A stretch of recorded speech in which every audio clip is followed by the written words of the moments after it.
Sebring International Raceway is one of the classic North American circuits, located on the site of the former Hendricks Army Airfield in Central Florida, in the heart of the Everglades. Vigilance is required here at Sebring, with the track's famous bumps and the occasional wildlife sighting, enough to keep even the most experienced drivers on their toes. There's a timeless quality to Sebring. In a sport that is characterized by change, the challenge of this place has remained a constant through the ages, with a legendary history that reaches back 3/4 of a century.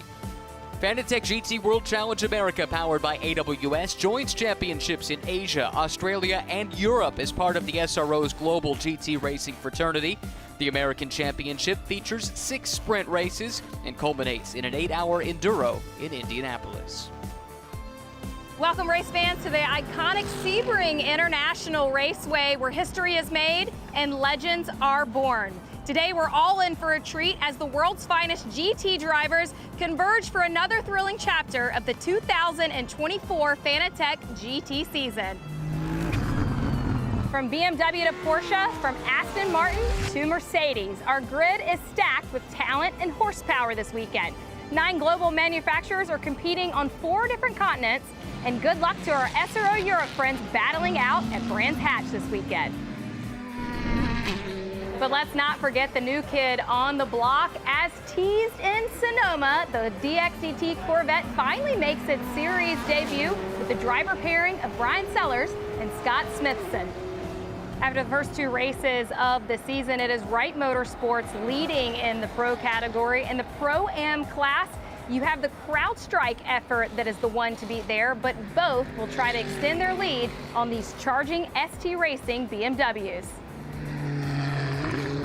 From the legendary hairpin of Sunset Bend to the heart-stopping speeds of the Le Mans Curve, Sebring is a track that tests the determination and skill of drivers. So will the American manufacturer make its mark this weekend, or will our championship leaders be too formidable to conquer? This is Sebring, where heroes are established and champions rise to the occasion. Good afternoon. It is a glorious day in Central Florida for Fanatec GT World Challenge America, powered by AWS. Race 1 of the weekend at Sebring International Raceway. Blue skies and fluffy clouds overhead, a light breeze as well to help mitigate the hot temperatures that pervade as we get set for the first of 2 90-minute races here this weekend at one of the iconic venues in North American racing. My name is Ryan Marine. It's a pleasure to have your company. You already heard from Amanda Busick. Calvin Fish is alongside as well. A grid of 12 cars getting ready to go. Some newcomers, many of the same returning faces as well. Second stop of the championship after beginning the season in Sonoma about a month ago, Cal. Yeah, and a big change of pace in terms of the track surface. We went from the newly resurfaced Sonoma Raceway to here. The bumps are legendary here at Sebring. You talk about respecting the bumps. Well, you got to get that engineering right, get the car set up right. It's going to be a challenging afternoon for all of these drivers on this grid. Plenty of storylines sprinkled throughout this grid with quality teams, professional drivers, so much still to be determined over the course of a long season. New spot on the calendar here for Sebring at this stage in the early juncture of the season. The last few years, it has served as the penultimate race of the year. Well, when you come to Sebring, of course, you talk about the history. The first Sebring 12-hour back in 1952, and this is a place that recognizes its history. The year was 1965. Check out some of this footage. At the time, the hottest Sebring 12-hour on record. A lot of drama in the build-up to this race as well, with entries from Chevrolet in the form of Chaparral, plus Ford from Shelby American, and some customer privateer Ferraris in the mix as well. Enzo Ferrari electing to sit out this race from a factory standpoint, protesting some rule changes that happened over the course of the off-season. A couple of the cars that took part in this event, and so many wonderful marks represented on this grid. Some wonderful footage of that day there in 1965. That's a look at the former Miss Sebring right there, none other than Priscilla Schnarr. She was the 1964 Miss Florida the year before. And how about the legend Graham Hill waiting to go. He will be climbing aboard one of those Lolas a little bit later on in the day. But really, a lot of the focus on that day was on the Chaparral 2, powered by a Chevrolet power plant. The traditional Le Mans start, it happened right at 10 a.m. sharp. 67 drivers sprinting across the track and jumping into their chariots, getting ready to go. It was a lightweight Corvette model that actually led the opening stanza of this race after that traditional Le Mans start. Record pole speed, by the way, that year. Jim Hall and Hap Sharp took pole position in their Chaparral, 9 seconds under the existing track record. It was the first sub 3-minute lap in Sebring history. Obviously, though, not a clean start for everyone, including a first lap crash that involved one of the Daytona Coupes as well as a Volvo, actually, on the opening lap. Both cars would continue on, albeit damaged.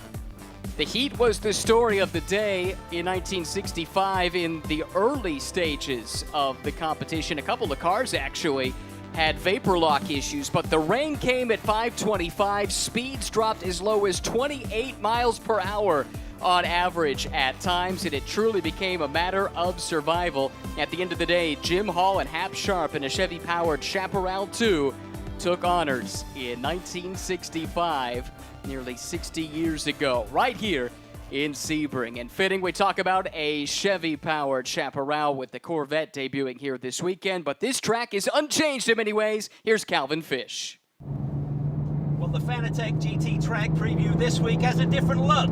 We've stolen the Toyota safety car. I've also grabbed Toyota contractor driver Parker Thompson to take us for a hot lap around here. Sebring, so legendary, so much history here, and it's all about respecting the bumps. And we start the lap here, coming into turn 17. This is a roller coaster ride through here. Look at the bumps that you go through. It's like riding a mechanical bull here. Just trying to keep that tire on the road, Parker, talk us down into turn 1 as a fast start to the lap here at Sebring. Wow, you can take a deep breath because you just went through the bumpiest corner in North America. Get the car over to the right-hand side. I'm looking for the oddly colored pit wall entry. That's my brake marker. And now I'm going into the second bumpiest corner in North America. Line corner through here. You see the exit. I'm on the right side of the car and I see that exit so late. Surviving the bumps here. Down into Kristen corner, turn 3. Brake at the 200, get in way earlier than you think. As you hit the concrete 3 to 5, you gotta get in narrow to make sure that you make the corner. Seems like patience is the key here. You gotta be disciplined here to get the exit. Especially with the heat of Sebring, you gotta make sure you get in early there. Out of turn 5, nice clean exit, hug me at right side of the road. Really important brake zone coming up for turn 7, the hairpin. What are your braking markers down here into this brake zone, Parker? Qualifying, you're going for the 3. Today in the heat, though, we're going for the 4. Woohoo! That is deep. Love it. Might make an appearance on Apex Hunters United with that. That was cool. So many legendary names here. This is the Fangio curve coming up. Then another really important brake zone down into turn 10. Cool everything off, aim for the 300, get in early. You want to nibble that apex curb and get set up for 11. Sure, when the tires are on, you have to compromise the exit a little bit, I would think. You do a lot. You want to do everything you can to make it flat, and you got to compromise the exit at 10. And get nice and parallel to that curbing for the turn into Tower Corner. This is turn 13. You get in way earlier than you think, a lot of bumps, and let the car eat that exit curb. Nice. Flat out now, up here through the gears, about 145 miles an hour, and a GT3 machine. This is Bishop. Don't get distracted by the airport on the other side of the track. Aim for the 200 and get down to that apex curb where all the grip is. Beautiful rhythm through here. See how Parker used a little bit of that runoff room on the left side, roping up his hands early for the back straight. This is the almond straight. There you have it. Take a deep breath. Watch the exit you got out of 16 and get ready for the bumpiest corner in North America. Sunset Bend. What a corner, what a challenge. What a lap here at Sebring. Unbelievable. One thing's for sure, don't ever change it. I love it. Sebring is a truly unique place, as you could see. Well, it's about time to get this party started. Here to give the command to start engines, Roberto Portolicchio from Tune RS Motorsports. Drivers, start your engines.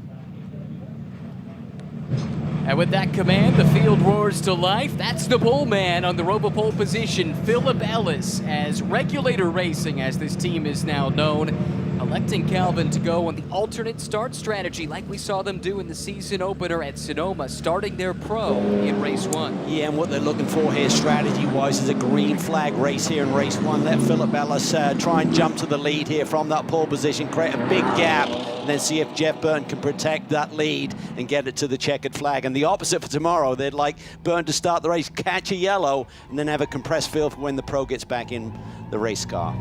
Philip Ellis set a new track record in scoring that pole earlier today. Fastest man on site here at Sebring, won the 12 hours just a couple of months ago. Plenty of onboard shots, and this car may be making the most anticipated debut of a new car in SRO America in quite some time. The new C8-based Corvette GT3 offering DXDT Corvette Racing, the team, and Scott Smithson gets the honor of turning the first race laps in that machine in SRO competition. Yeah, they're so excited about it. Talking to that team, they said it's like a mini prototype wrapped in a GT skin. So early days, both drivers have been in the driver in the loop system, what GM has up in Charlotte. So they're prepped, they're ready to go, but it's early days in terms of the learning curve and creating a notebook for this new race car for that team. And reinforcements are waiting in the wings. They've got a second car. It'll be a pro class entry that will make its debut in just a few short weeks for the next round of the championship at Circuit of the Americas. Well, it's a great field. So many stories, as we mentioned, throughout this field. Let's see how they will line up for this, the third race of the season for Fanatec GT. On pole position for Regulator Racing, team run out of the same shop as DXDT. It's Philip Ellis. He'll have Spencer Pumpelly alongside in a new entry this year for RS1. Luca Mars representing the hometown team, Racer's Edge. He'll start in the third spot alongside debutant Varun Choksi, impressive in qualifying earlier today. Adam Adelson making the step up to the pro ranks this year. He'll start next to George Kurtz, already a winner today in GT America. Samantha Tan starts 7th. That car will be on pole for race 2 tomorrow, thanks to Neil Verhagen and Justin Rothberg, who was on the podium, or just off the podium actually, in GT America earlier today. Then it's that DXDT Racing Corvette of Scott Smithson, Kyle Washington for GMG, starting in the 10th position. And out back on the final row of the grid, Elias Sabo for Flying Lizard Motorsports and Ross Schwest of the Schwest Povoledo Racing Team. That's how they'll line up. Just a single formation lap for these cars and drivers. This series does get the benefit of tire warmers as well, so we should be ready to go for a cracking start of this thing in about a half a lap's time around Sebring. But Calvin, I think so many eyes are on the strategy play here from Regulator Racing. Quite possibly the fact that Jeff Burton has had a little extra track time this weekend relative to Sonoma. He's feeling comfortable. It's going to come down to his pace ultimately, whether or not this gamble pays off. Yeah, and I think unfortunately for the Sonoma race weekend, we had those track issues, so that could tell a lot of the practice time leading in, and Jeff didn't quite have the pace that we anticipated. So I think he's a lot more comfortable here. They've had a normal race week in terms of the lead into this race. So again, for Philip Ellis and this strategy, starting the pro, they need him to jump out, establish a lead, build that lead, and then turn it over to Jeff to try and just protect it and try and somehow get onto the checkered flag before all those pros are crawling all over his tail.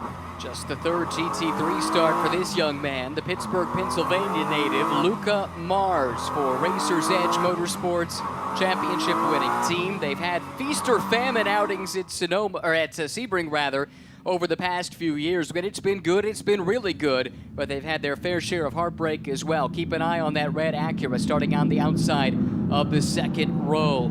Here comes the field, 6 rows of 2, under the bridge and into the VP acceleration zone. The Rover Polo winner is Philip Ellis in the Burton Lumber Mercedes. He'll be on driver's left, the right side of the screen as they start to come at us in turn number 1. Here to give the green flag, Charlie Bell from Pete's Foreign Auto Shop. He waves the green flag and the race is on. The battle is for the lead as they fan out 3 wide further back, but Pumpelly charging around the outside in the RS1 Porsche. He's bringing the fight to Philip Ellis. He really does. He really pushes the threshold of grip there on relatively cold tires, but it looks like Ellis is just squeezed in front by the time they get to Christensen corner. Ellis has to go, go, go. Their entire strategy relies on building a gap. He fends off Pumpelly, who is not in the same class, let's remember. That is a pro class entry from RS1. Pompelli slotting into second. Looking at Kyle Washington here, who's putting some pressure on Rothberg. Looks like Washington's made up at least one spot, with Smithson dropping back in the early going in the Corvette. Choxy had an excellent qualifying run aboard that number 28 ST Racing BMW. He's chasing down young Luca Mars right now for P3. Field roaring through Collier for the first time towards Tower. Here's the move, Choxy to the inside of Mars. This is for second place in the pro class, and the job is done. Beautiful move there by Choxy. Up on the wheel early, got the confidence going. And only his second weekend with GT3 platform underneath him, really impressive. That's true for both of these drivers, actually, embroiled in that battle. Both Choxy and Mars new to racing at this level, but both with heaps of experience and other disciplines, whether it be GT in the case of Mars or open wheel cars in the case of Choxy. Top four broken away a little bit from Adam Adelson. He and Elliott Skier swept the weekend last year. It was a big weekend for Wright Motorsports. They swept both Pro and Pro-Am. Mars there just dropped a little bit of the wheel coming off of turn 16 on the Almond Straight. Now we're on board with Luca Mars. Sits in the slipstream right behind that big greenhouse of the BMW M4 GT3. Late on the brakes into Sunset Bend, possibly the bumpiest part of a very bumpy circuit. Hammering over those bumps as they exit turn 17 for the first time at speed. Choxy holding off the youngster Mars. Incredibly difficult corner, just really repeating with your line through there, being consistent. The bumps will just throw you off every single time. Here's Samantha Tan starting to put some pressure on Adelson for P5. BMW platform has looked strong here all weekend. Multiple teams, whether it's been Turner or ST Racing, doesn't really matter. They've all looked strong running that M4 platform. Samantha Tan knows that car's got pace in it because her co-driver, Neil Verhagen, put that car on pole for race 2 tomorrow. Ellis. This is the run down to turn 7 into the hairpin. Braking really late down here, about the 350 mark. See the white lines on the stripes, really slow though, about 45 miles an hour through that apex. Mentioned Smithson has dropped back, and he has fallen out to the back of this 12-car train, falling behind Ross Schwest in that silver Mercedes. We go on board with Smithson, making his race debut in this beautiful new Corvette. This is the Fangio curve. Schwest there protects the inside line there. That's into the brake zone. He's totally entitled to do that. Got to be proactive with it. Can't react to a move from behind. Sable's had a nice start to this race. Yeah, that's the orange and black Flying Lizard Aston. Sabo up a spot or two now into the top 10, but he's got Ross Schwest right behind him, and it looks like Smithson's starting to settle in. Yeah, I'm sure he was somewhat conservative there with the start. Now we're back onto the Almond straightaway. Mars now getting another good exit there out of turn 16. Look up front, Ellis is starting to showcase that pace that he had in qualifying. That first lap across the stripe, he is 9/10 clear of this field.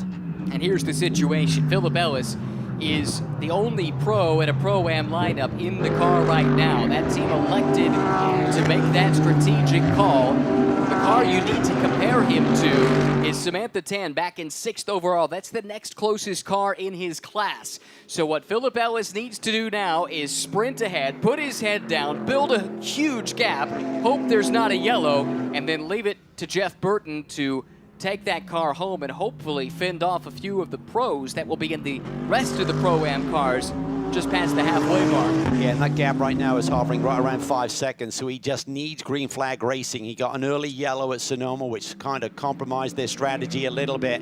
He just wants this race to stay green today. This strategy viable this year because of a rule change. Teams are allowed to nominate driver 1 and driver 2. It was previously prescribed based on FIA driver grading, but that has changed. Also different this year, if you weren't with us in Sonoma, gone is the mandatory pit window.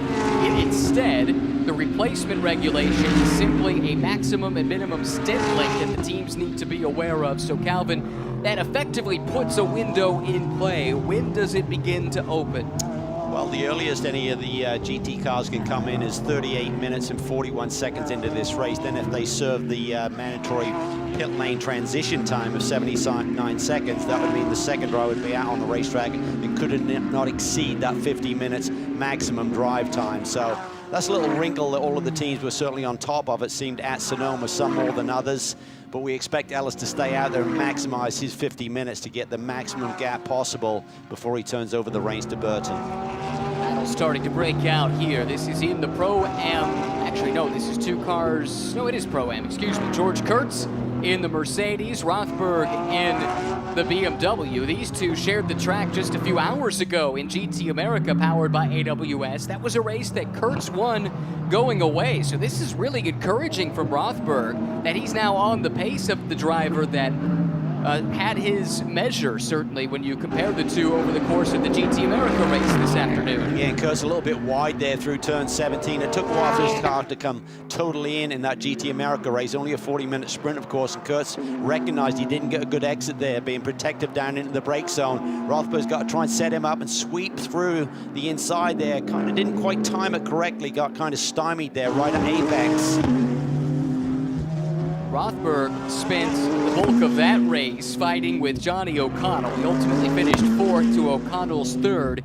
But when the legend himself, O'Connell, gets out of his car and says, "That kid's got a bright future," I say, frame it, put it up on the mantelpiece, Justin. Those are words to look at before you go to bed every night. Yeah, it's really nice of Johnny to make that statement after the race, having had his first battle with Justin in his young career. But he's doing a really nice job, teamed up with Robbie Foley here. Foley's got tremendous pace. All of the BMWs have, in fact. So it looks like a good weekend for Turner Motorsport.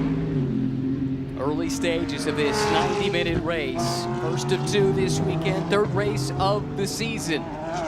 George Kurtz currently sitting there in the 3rd spot in the Pro-Am class, but second on his strategy. Again, we stress the leader overall, Philip Ellis, on the alternate strategy to the rest of the Pro-Am field, and that will make for a fascinating second half of this race to watch all the pros start to try and reel in Jeff Burton, who will take over that number 91 Mercedes. Yeah, and as we said earlier in qualifying, it's going to be a really interesting dynamic for Jeff Burton. When you go racing, typically you're in the thick of the action, right? You're going out there against cars at almost similar pace, depending on how you qualified. But for Jeff Burton, we anticipate, if it goes to their script, that he's going to have a massive leader when he jumps in, so he'll not have any company around him. And then in the race tomorrow, where he's going to be towards the back end of the field up against the pros, he's going to have a lonely race then. So he's not racing like he traditionally does. It's all about lap time and positioning and strategy and just keeping his head clear and focused on the big picture.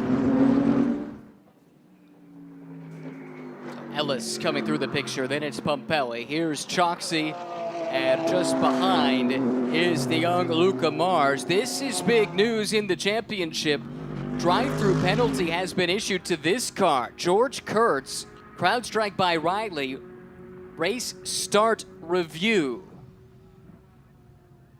Race start violation leading to this drive-through. Yeah, typically that's crossing the columns, the two columns as you come towards the start. You have to wait until you get to the start-finish line before you switch. So we'll see if we can see how this one occurs. You can see the nose just barely out of line to the left-hand side of the screen. There's the green flag. Now he goes. It's awfully close there, Cal, but they do want those two columns to be in perfect order. I mean, there were other people jumping out of line. Certainly he went a little bit more. He didn't really switch columns across the road. That was really just poking his nose out. So that was a tight one. Let's put it that way. This is 10th, 11th, and 12th overall. The leading Aston Martin is Elias Sabo, first-year racing GT3 cars. The car trailing him, Ross West, his first-year racing GT3 cars. And then on board here with Scott Smithson. Plenty of GT3 experience, but no race experience in this car. Brand new program that started here this weekend for DXDT Corvette Racing, sharing this car with North American GT3 champion Brian Sellers.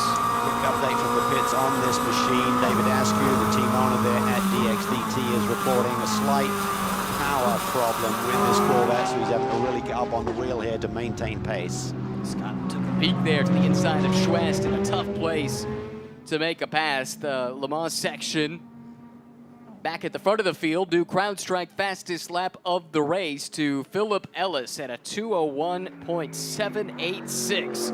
So he's flying right now. His lead over Pumpelly, 4.2 seconds. Then back to Samantha 10. It's up over 10 seconds now, and that figures to grow as Samantha 10 has yet to trip the timing beacon on this lap. And that's the battle we got to keep in mind as far as Pro-Am is concerned. Yeah, and if you multiply that out, he's got about a 10-second lead. After 10 minutes, he's going to do a 50-minute stint. So if he maintains the same pace and the same delta, that lead will be about 50 seconds that he potentially can build. But a lot can happen with yellows, and suddenly that's thwarted. Race Vision powered by AWS. Unsurprisingly, Philip Ellis has the fastest sector in each of the 3 sectors. He continues to build that lead over Spencer Pumpelly as far as the overall battle is concerned. And look, there was a moment there. It looked like Pumpelly might have been able to challenge for the lead, and that would have been a disaster for Regulator Racing. Yeah, Pumpelly was really up on the wheel and ready to give it one there, and Ellis used every bit of the road to squeeze Pumpelly to that outside pit wall on the initial turn into turn 1, but Pumpelly hung tough. I thought he was going to lose grip around the outside, but they were still side by side by the time they got to the brake zone, but Ellis still had the inside line, fortunately for him. Picture in picture, top left of the screen. On the left of the shot is Jeff Burton. It'll be his job to bring this car home, and then the roles reverse tomorrow when Jeff will start. His job is to lose as little time as possible to the pros. In race 2, they hope there's tons of yellow in the first stint of the race, and then they can let Philip Ellis do his thing when the shoe is on the other foot and he's charging his way through the less experienced parts of these Pro-Am lineups. Mercedes bucks around a little bit through turn 17, but certainly this is one of the cars that's most compliant over the bumps, and that really rewards you in terms of the lap time here at Sebring. Well, we talked about Jeff sitting up on the timing stand. Looks like Amanda has caught up with Jeff Burton. She's standing by with Jeff. Let's get a word from him now. Well, sitting with Jeff, we're looking at the times on the screen, not aren't we? We're looking at the gap between the car behind him of Spencer Pumpelly, but also Samantha Tam, which would be the first car in class for Jeff. And you guys are rolling with this strategy again. Why? Why? I think it changes the dynamic between the pro and the us AMs. You know, the pros really are that much just faster than the amateurs, and when we flip it around, it accentuates that. And I think since Sonoma, we've wanted to say we can move ourselves forward, not only just Philip, which is obvious when he's breaking track records, but hopefully that's something that I need to do too. And just how good was Philip in qualifying? Oh my gosh, well, you know as well as I do, he broke the track record, so that's fabulous stuff. I mean, the kid is so good. I mean, when we go over data, it's small little teeny things that he's working on with me, and when I can implement them, I'm a much better driver, but he is so good on doing so. Good luck today, Jeff. It's entertaining to watch for sure. Thanks, Amanda. Philip Ellis has been part of the Mercedes-AMG factory driver lineup since 2022. He was a junior driver for a number of years before that, and that's what a factory driver can bring to a program and bring to a gentleman driver like Jeff Burton. Yeah, and I think he's really helped sort of enhance the setups with that team, and he's brought along an engineer from Europe who's really good with these Mercedes. So a lot of experience there in that group, and it's really pushed them to a new level in terms of the performance with the Mercedes platform. He has a ton of experience, as you said earlier. He won the 12-hour race there earlier in March of this year, so he's got a ton of confidence. He knows what the car needs. He can feel the racetrack and feel the change in the grip through the heat of the day here and just deal with it. And what he's doing right now is exactly what they had scripted. But again, a yellow would totally turn their strategy upside down during the first phase of this race, or any phase really. They need a green from start to finish for it to work out in any way. Ooh, off track there for Ross Schwest, off and back on. Is that just debris and dirt, or is there something more amiss? There's something amiss on the right rear corner. Let's take a look at the replay, and yeah, a little bit of contact there between the Corvette and the Mercedes. What do you make of it? Well, I've seen that move made more in recent years and years before, so I think for Smithson, he may have seen that as well and thought, well, that's a good opportunity to dive to the inside, but you can see the vibration and the car moving around. He's got damage on this Corvette as well, so this is disappointing. At this stage of the game, you just want to get laps and minutes on the board with a new platform like this Corvette. Well, crucially for Philip Ellis, Jeff Burton, and Regulator Racing, both cars were able to continue on. We stay green. but unfortunate, of course, for the two involved in the incident, Schwest and Smithson, who probably don't know each other in terms of their on-track dynamic all that well, with Schwest making just his third start in a GT3 car. I think the wheel's broken on the Mercedes, unfortunately. I think when it went up on the jacks, we saw the wheel move. Tip out at the top. I think it might have broken a pit point or something. Tire replaced for DXDT Corvette Racing. That incident, by the way, under review. It's a tough place to make the pass stick, to your point, Calvin, and it does look like that could be more serious than just replacing a wheel in a Pirelli P0. It was just the camera moving around coming down pit lane, but it still seemed like there's a lot of movement with that car, even though the mechanics certainly gave that left front wheel a good shake to make sure it was in good shape. Let's take another look on board here with Scott Smithson as we relive the moment.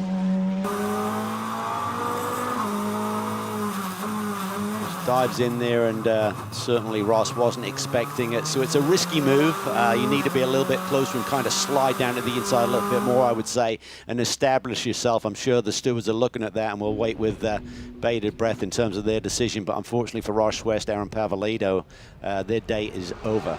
That's another team that also needs some more experience. The car is not new, but they are new to the car, and they could have used as many laps as possible to help jumpstart that transition. In the meantime, battle brewing here over the third and final podium spot in the Pro class. Going on the defensive in the BMW. I say third and final spot, that's not right. This is second and third in the Pro class. Varun Choksi in that BMW. Luca Mars continues to give chase. Choksi took that spot on the opening lap, and Mars would dearly like to take it back.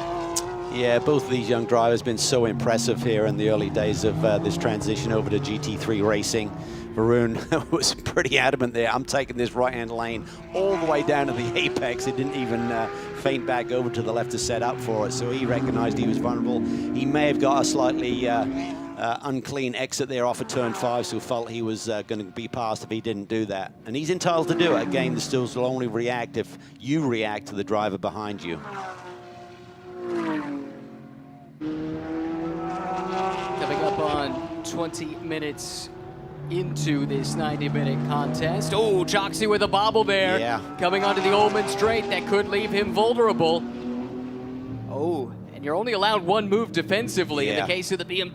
That was awfully close. Yeah, I don't think he can afford another move, and he hasn't done one, so he's probably going to be okay, but they're going to be keeping an eyeball on Varun right now. Seems like he's, oh, look at him. Tanker can really roll big speed there through turn 17, Sunset Bend. Luca, super impressive here early in his development cycle as a GT3 driver, graduate of the HPD as it was then known, now HRC GT3 Driver Academy. Unfortunately, Ross Schwest's day is done, and Amanda has caught up with the native of Louisiana. And Calvin, as you can see, you were talking about the right rear tire that was lopped to the side. It is a broken suspension. You said you were battling with Scott for a couple laps there. What happened? Yeah, we're battling. It was a nice, clean battle for a few laps. And then, yeah, I guess going to 16, he took an ambitious move and just hit me in the right rear and unfortunately ended my race. Thank you, Rob. Yeah, really unfortunate for Ross, who was the 2022 GT America GT4 champion. Looks like the troubles continue for DXDT, that car in the pit lane with some issues of their own. Yeah, I thought when he went back out with that fresh left front on there was still some sort of movement in the car itself from the onboard camera, so I think he may have got some bent suspension as well with that hit. And he also has been issued a drive-through penalty for incident responsibility, and you can't serve that and also take service, so that car, if it does get back out, will also have to take that drive-through penalty, but a frustrating start to what we anticipate will be a really exciting program for DXDT Corvette Racing. David Askew, the team owner, was over the moon in his press conference at Indianapolis last year, where he introduced this program and was announced as the car for the team that would run the Corvette on behalf of GM. And again, so exciting that there'll be a second car coming for Alec Udell and Tommy Milner, who did a lot of the development work on this car on behalf of GM. Yeah, he really did, and he's actually the brother of Aaron Hagen, who runs this team, so there's a lot of chemistry there within that group. They'll run in the pro class, of course, with their driver gradings, but I'd be curious to see if this team attempts. There's a lot of time left on the board here, over an hour, if they try and get this car back to the transporter, get it fixed up, and turn this into a little test session for Brian Sellers in the second half of this race. Philip Ellis is flying. He is over a second faster than anyone else on track right now, and that includes Spencer Pumpelly, who is second right now for RS1 in the overall order. But let's not lose sight of the fact that Spencer does lead in the pro class. The gap over Samantha Tan is about 20 seconds already, it would appear, and that's only growing with each passing lap. Comparing Philip Ellis to Samantha Tan, the next car in the class, and whatever gap Philip Ellis builds, that's going to be what Jeff Burton has then to try and nurse the rest of the way home once the driver change is made. But as mentioned, it's RS1 leading in pro. Haven't had much of a chance to talk about this team just yet, but it's great to see them back. This is the team that dominated last year with Stephen McAleer and Eric Filgaris. They weren't on the grid at all in Sonoma, and I think we were all disappointed by that. But this deal came together just before the Sonoma weekend, and we expect RS1 will be at the remaining rounds of the championship this year. And that's great, because they always turn out a fast race car, and Trent Hinman, we know his quality. He's won an SRO championship before, along with many other big race wins and championships. So he's top drawer, and I think Jake Peterson certainly showcased for us at the Indy 8 Hour. He's a young man with tremendous potential. So when you run with RS1 and you got that sort of talent in the lineup, they're going to do great things this year. And Spencer Pumpelly, I mean, he's graded as silver, but he is a top pro in the world of motor racing. Talk to Trent Hidman about Jake Peterson, who will be the silver graded driver in this lineup for the bulk of the season. And Trent was really confident and full of praise for Jake Peterson, who has very limited experience, but I thought did a great job at the Indy 8 Hour last year. Had pretty good pace relative to the pros and the more experienced drivers in the car. And Trent said, look, you know, he's a rough gem, but the speed is there. There's the ability to unlock, and now it's our job to find the right key for that lock. Yeah, I thought it was super impressive. He ran with Kozarov at Indy last year, who was also a great mentor to bring him up to speed. But I think when you get Trent Hinman, his arms wrapped around young Jake Peterson, I think they're going to do great things, because Trent is the total pro. I mean, he does it right. You know, he doesn't leave any stone unturned. He's super fit. So it's not just the driving and the speed. I think that's the whole discipline of becoming a pro racing driver. You need someone who's going to showcase to you what you have to do, not only at the race week end, but also during the week in the prep and everything that you do to become a complete driver and tick every single box. Jake couldn't be here this weekend because he's racing a few hours south of here as part of the Porsche Carrera Cup event on the support bill for Formula One down in Miami. Busy guy, racing in multiple championships, also has some GT4 races lined up this year. But cool to see him as part of this program, and he's a Cal Berkeley music student. And so the paint schemes on the car tend to be musical inspired. Trent told me, though, I think this one, he's got a friend or something that was a design major or something like that, and he told him, have at it. And it's definitely a paint scheme you will not miss.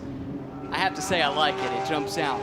The 85 car that runs second on the road, but first in the pro class. Just ahead of this battle here, another beautiful race car here. The Starry Night inspired livery for ST Racing, Varun Choksi. Luca Mars was close about 5-10 minutes ago, Calvin, but it does look like Choksi settled back in and isn't under as much of a threat. Yeah, they've obviously got very similar pace. I think Choksi went really defensive once Mars got close to him. That really compromised his lap time, but now he's got that 2-3 car length buffer. He's now just using his normal racing line, achieving the same sort of lap times that we saw earlier. So just been really impressed with him. I mean, don't want the commentators curse, but so far this season he has not put a foot wrong, been really impressive. Bill Oberlin was super confident about this season once he saw the test they did together at the end of last season. They got a great group. I really think ST Racing are one of the up-and-coming teams that are really going to do great things over the next few years in this sport. So they've got all of the right ingredients, and certainly today they're having a really strong run, running P2 in class. And his task is to really not let Pumpelly get too far away. Yes, he wants to keep Mars behind, but don't get so defensive. You're going to give Bill Oberlin a bigger task to go up against Trent Hinman in the second half of this race. On board again with Luca Mars, who continues to chase Varun Choksi. I recognize these are names you might not necessarily be familiar with, so let's give a quick bio. Varun Choksi from Alpharetta, Georgia, suburb of Atlanta. He's got started in single-seater racing, including a fourth-place finish in points in Formula Regional Americas back in 2021 for Tim Neff's TJ Speed team, and 5 podiums that year. Then transitioned to sports cars, 2 seasons in Carrera Cup with Wright Motorsports, and now making the jump to GT3 alongside Bill Oberlin here with ST Racing. And as for Luca Mars, well, he's a youngster, but has a heap of experience already at a young age, running a lot of GT4 races in recent years in Mustangs. He ran the 24 Hours of Daytona last year in an LMP3 car. Did some MX-5 Cup racing, touring car racing. And then, as we mentioned earlier, a graduate of Honda's GT3 Academy that saw him plugged in with this team, Racer's Edge, that ran that academy on behalf of Honda and Acura. So that's where his seat time in this car comes from. And then we drop back here where we find Adam Adelson, the breakout star in many respects last year. You know, we were talking about this off air, Cal. Adam was a very good GT4 driver, but he made the jump to GT3 and something clicked because he was at the front from the first weekend of the year.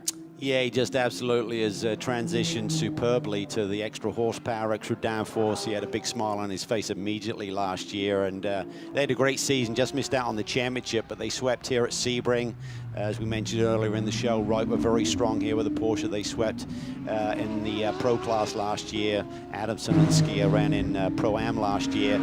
Let's not forget, Wright Motorsports, so much history at the Sebring 12-hour, and Skier and Adelson, along with Jan Halen, finished on the podium here just a couple of months ago. So they come to a happy hunting ground here at Sebring, but certainly the competition is tough. Right now, Adelson is 4th in that Pro class, so his teammates got a lot of work to do. Adelson's just got to stay focused, keep those cars close to him, and give Skier a little bit of a chance to try and do some damage in the second half of this race in terms of speed, not damage to the race car, of course. The last 2 years for Adelson, as you mentioned last year, runner-up in this championship in the Pro-Am class, went into the Indy 8-hour with a real chance to win the title in his debut season. 6 wins, 7 podiums last year. The year before that, a runner-up in Pirelli GT4 America as well, driving a Porsche Cayman alongside his co-driver of this year too, Elliott Skier. And I think the dynamic between those two is as important to their success as anything else, because not only are they co-drivers, but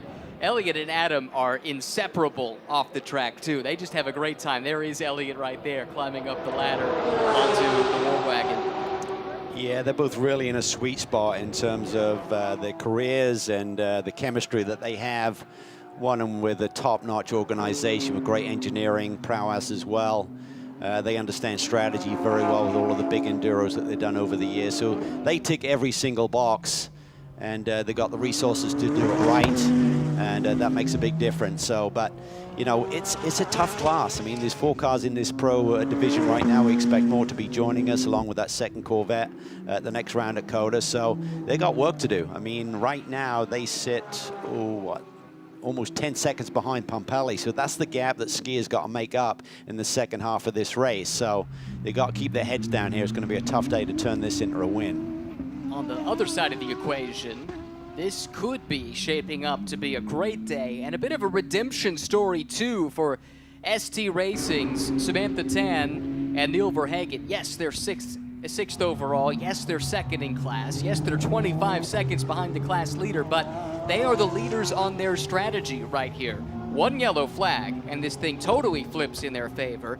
And the pace of Neil Verhagen might just be enough on its own to make this a winning combination here today. Yeah, because he grabbed pole position for tomorrow's race in the qualifying session 2 here this morning, and only a sniff off of that track record that Phil Ellis had set just a little bit earlier in the morning. So they got great pace. I mean, right now, they're about 26 seconds behind Philip Ellis. So, and we're, what, 31 minutes into this race. So it's almost just shy of a second a minute that Ellis is gapping him. And if we expect a 50-minute stint, expect that gap to be about 45 seconds, I would think, by the time, if we don't see any yellow, by the time Ellis jumps out of the car. And that's the gap that Verhagen has then got to try and chase down Jeff Burton. Even though they aren't in the car at the same time, ultimately this race is about Samantha Tan right now and Jeff Burton in the second half of the race, because Ellis and Verhagen, you look at their pace in qualifying this morning, it was almost identical. Yes. So that's a wash. It is. So even though they're not racing head-to-head, the race is between Burton and Tan. Yes, the other thing to factor in there, though, Verhagen's going to have to go through some traffic. So that's going to play a little bit of a part in the equation, too. So that could stymie that, do you know what I mean? It's not even... So that's where the strategy works out for the 91 squad. They've established the gap. If everything goes good with their pit stop, Burton should be getting clean air and then just try and execute his lap times, where Verhagen's got to go on the chase. He's not going to be right behind him, even though he is in class. He's got all those pro cars between him that he's got to fight his way through, which isn't going to be easy, because those pros are not going to want to give it up. And that, of course, is all assuming it stays green, because if we get one safety car, then all of that discussion goes out the window. But that is one thing I do like about the change in the regulations for this year, is it does give teams a chance to play with strategy. And I'll go back to a refrain that came up some during the Sonoma coverage. For Philip Ellis, for Jeff Burton in particular, this isn't necessarily about making a play to win, but it is about making a play to get a result that you wouldn't have been able to get otherwise. And you look at Jeff Burton's history over the past few seasons, there have been a few podiums here and there, but I think this has the potential, this strategy, to net them a podium or two over the course of a 7-round championship, you know, seven weekends at the very least. Although maybe you throw Indy out, that's a different kettle of fish altogether. This is shaping up to be something here, because Luca Mars got a great jump onto the Ullman straight. That BMW, though, shows its muscle down the straightaway. Choxy won't defend, and sure enough, Mars isn't close enough to force his way through. He seems like he can roll just a little bit more speed right there, but nowhere to go with it. He can't literally run over the driver in front of you. So Choxy's doing a really nice job, but he just doesn't get off of turn 16 as quick as the Acura, or as quick as Luca is managing to get his car through there. But he's not really wobbling at all in terms of panicking. He just sets the car in the right position, very much being proactive with his line there and handling the pressure very, very well. This just in, Philip Ellis with a new CrowdStrike fastest lap of the race. So he's still pushing, and there is pace to be found as the fuel load burns off in that Regulator Racing Mercedes-AMG GT3 Evo. But let's keep our eyes fixed on this duel. This is for second and third in the pro class. Third and fourth overall. Choxy on the defensive in the run down to the hairpin. Looking around the outside. Luca Mars tucks back in line, and Choxy, very neat and tidy on exit, does not provide a gap. And all of this is great news for Pumpelly and Hinman, because by them battling it out and compromising their lap time, when you're running down the inside into a corner, you're not going as fast as you can potentially go. So that's increasing that gap and gives Orbelin and Veach and Skier a tougher task to try and get to the front in the second half of this race. I'll say this, though, this is good as well for Wright Motorsports, because Adelson is starting to close the gap. He was 7/10ths quicker than Choxy the last time by. That's his co-driver, Elliott Skier, getting suited and booted, ready to go. At least one driver up on the wall. I think that's Trent Hinman, it is. In his return to a championship in which he's had so much success over the years, whether it's in GT3 or GT4, so many wins, championship as well. And it might be a case where he ends up racing against his old team, because a lot of that success came with this Racer's Edge program in the red Acura you see. thing I will say about the bumps here at Sebring, suspension, shock absorber, damper, whatever you want to call it, technology's moved on so far compared to years past. You did not have that technology to absorb the bumps and deal with it like you do with this current generation of GT3 machinery. So it certainly softens the blows a little bit. Probably a good thing, too, because I don't suspect the bumps have gotten any better over the years. So, good point. Technology chasing the racetrack in some respects, as it should be. Philip Ellis, CrowdStrike fastest lap, as you saw a moment ago, ran within a couple tenths of that the last time by, too. So the pace continues to be blistering. In fact, he just went purple in Sector 1. So Philip Ellis is on a tear, and he's going to run as deep into this stint as he can without running afoul of the mandatory stint length regulations as Choxy drifts wide. That's the closest Mars has been. And boy, for a fleeting moment, it looked like he was going to be able to poke the nose up the inside, but Choxy ultimately did chop him off. Yeah, I thought they were going to trade a little bit of paint there on the exit of turn 7, but again, it's been a great little battle. I mean, both these young drivers, really great racecraft here, recognizing the importance of placing the car on the circuit in exactly the right spot to defend for Choxy. And for Luca Mars, not taking too much risk here. We're getting pretty close. We're within about 2.5 minutes or so of the window opening as to when maybe some of these AMs jump in and turn it over to the pros. And even in the pro class, here in North America, the pro class requires a silver graded driver alongside a gold or platinum. And those silver drivers have all been nominated to start this race. So there could be a strategic element to pitting for most of the pro class cars. I would suggest that maybe it's this car we're on board with that might have a chance to run a little bit longer if they want to, because the pace delta between Luca Mars and Zach Veach has not been massive this weekend. I think you're spot on there. You could expect the 93 car to maybe split the difference. Pompelli certainly got good pace as well, so they got some options there. Choxy's done a great job, so I mean, Oberlin will be a little bit quicker, but certainly there's a lot of potential for these guys not to be right in at that earliest moment. But again, you obviously got to think about yellows and the complications of that should that occur during essentially like a 10-11 minute window when all of the cars will be on pit lane. Well, the fact that cars are still capable of turning their fastest lap of the race, and we've seen that in a few instances here recently, that makes the overcut strategy more viable for a team like Racer's Edge, especially when the pace difference between the two is negligible. I would say RS1 is in that position too, but maybe it's Racer's Edge that's more inclined to try and roll the dice on something like that, as they've been stuck in traffic here to this point in the race. Adelson's done a really nice job there. He's got his head down, he's closed down that gap. Last time across the stripe, he was about 3/4 of a second quicker than the two cars immediately in front of him, and Ski will be loving what he's seeing right here. To have his teammate Adelson close that gap. Doesn't necessarily need to pass them, but just get it close and minimize the effect of the gap for the second phase of the race. Looks like we can expect this car in with Elliott Skier already over the wall. There's Jeff Burton. He's going to start limbering up himself.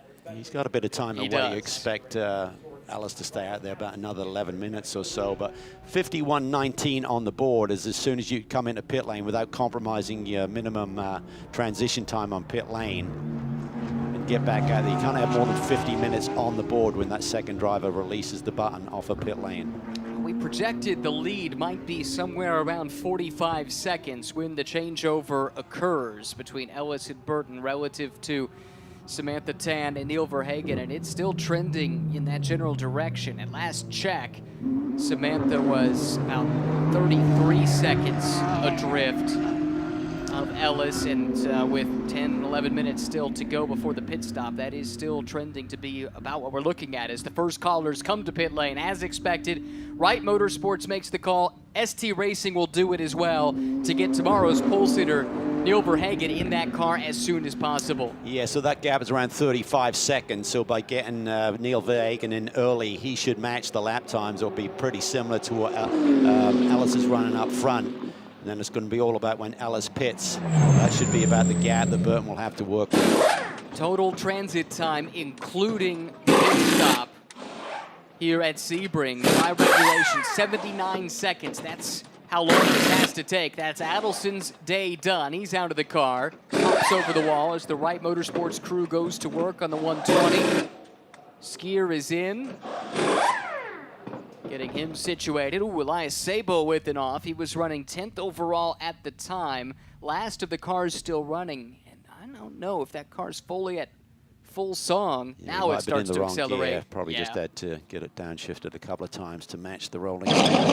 Service done for Wright, service done for ST Racing. Now they release the car. Here's the delayed crowd strike by Riley car. Remember, they had a drive-through penalty for a start violation at the very beginning. Let's check these pit times. And for Skier, right on the money.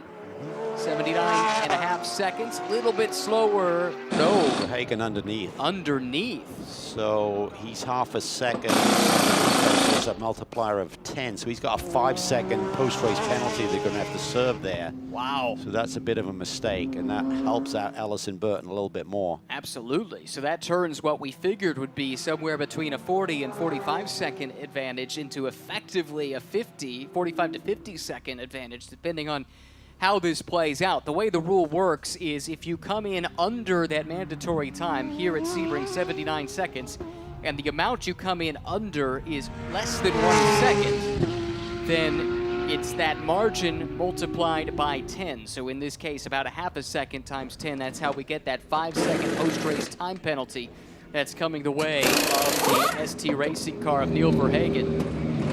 Here's RS1 in the pit lane. As you'd expect, total pro stint by Spencer Pampelli. In really good shape here to maybe grab this pro victory in race 1 this weekend. Oberlin jumping on board. Sabo and Flying Lizard, they've made their service, it would appear. They're heading out. This is the second ST Racing car. Great opening stint from Choxy.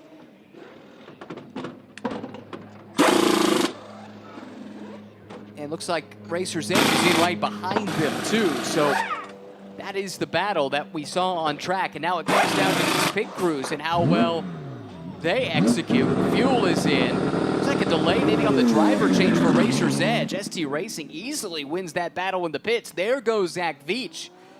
But I suspect they lost some ground, but we do need to check the times here. Yeah, because Oberlin looked like he was waiting, like he's waiting for a radio call, and suddenly the mechanic waved him out. Oberlin's good. Wow. Right on the nose. Right on the nose. And it was about 3 seconds slower for Racer's Edge indeed. Oh, wow.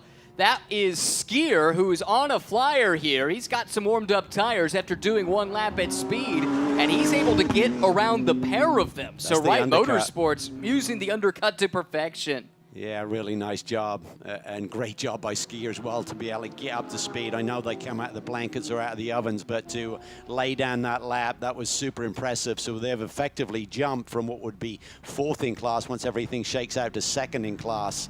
And now he's going to just try and keep the hammer down, see if he can chase down Trent Hinman, who should be in the pro class lead. Samantha's happy with her stint. I wonder if they're telling her now, if they know now about the pit stop and the penalty that, I mean, based on our timing information, is inevitably coming. We will soon see. But yeah, this is the team that totally nailed it in the pit sequence. Unsurprising. Wright Motorsports, so much success here at Sebring. It doesn't matter the championship. They turn up and they get wins. Yeah, and it's just that experience, right? I mean, they just thought it through, got Adelson in, and he was one of the first to hit pit lane, obviously, and got Skier out in clean air, hot, fresh, Pirelli P0s, and now the onus is now on Jeff Burton. He's going to have a similar situation. We talked about Samantha Turn basically losing about a second per minute to Philip Ellis, and that's going to be about a 40-second gap that Verhagen's got to chase down Jeff Burton, so he's got to make sure he's not more than a second per minute of lap time down on Verhagen's pace. It does get a bit more complicated here because he's not going to be gaining a second per minute on Verhagen now, right? So this section here of the race. Exactly, yeah, that's what I'm saying. It's just 36 right now plus the 5, so it's going to remain right around 40. I see your point. Yeah. Well, Ellis continues to pound around, running in the 201s. There were hardly any drivers that hit the 201s, but that said, Elliott Skier just turned in a blistering lap at a 201 flat. That's half a second faster than Philip Ellis ran in his opening stint. Wow. That is monster. What Wow. pace. Well, that's why the undercut worked. Yeah, and you wonder what they've done with the tire pressures there, whether they just did that and, you know, maybe started them a little bit higher so he's immediately into the performance range of that. Does that backfire a little bit deeper into the stint? We'll have to wait and see how it plays out. Wow, so much still to be determined, and we're just past the halfway mark here at Sebring. Just under 45 minutes to go. Philip Ellis yet to pit, the only car that has yet to do so, continues out in front. Trent Hindman, now the leader in the pro class for RS1. Elliott Skier in this car runs second, so it's a Porsche 1-2. Then it's Oberlin running in third in pro, fourth overall. Yeah, but when you look at the times here, Skier's just over 10 seconds back of Hindman right now. And I mean, Hindman's got to get up on the wheel because that last lap was a second and a half slower than Elliott Skier. So that gap is going to go down at that rate incredibly quickly. We're only looking at about 7 laps for him to catch Hindman at that sort of pace. So Hindman's got to be fed that information. He's got to respond. How much longer does Ellis have before he has to come? He can go, where are we on the board? He can go another 3 minutes or so. You just got to be in pit lane before the clock hits 40 minutes left in this race. Once that pit stop has taken place, then we'll have a better sense for what the situation is. Here is Hindman. This is his second flying lap. And what kind of time? Yeah, that's more like it. 2:01.6. Yeah. Still a big pace gap to Skier, who just ran a 2:01.2, so 0.4 of a second gone away. That could yet be a battle before it's all said and done. And Oberlin keeping pace there too. He just turned that car's best lap of the race. Verhagen just set the new CrowdStrike fastest lap of the race at 2 minutes, 0.8.